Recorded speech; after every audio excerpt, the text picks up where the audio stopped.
You ask Tiger to solve. This deals with linear equations with one unknown. The final result is y equals -5/3. Let's solve it step by step. Simplify the expression. Combine like terms. Group all y terms on the left side of the equation. Subtract 4y from both sides.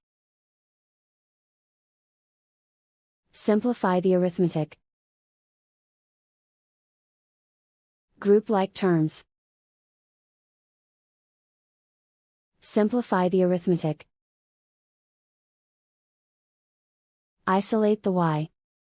Divide both sides by -3. Cancel out the negatives. Simplify the fraction.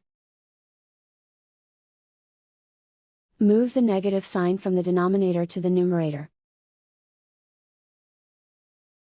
And so the final result is y equals -5/3.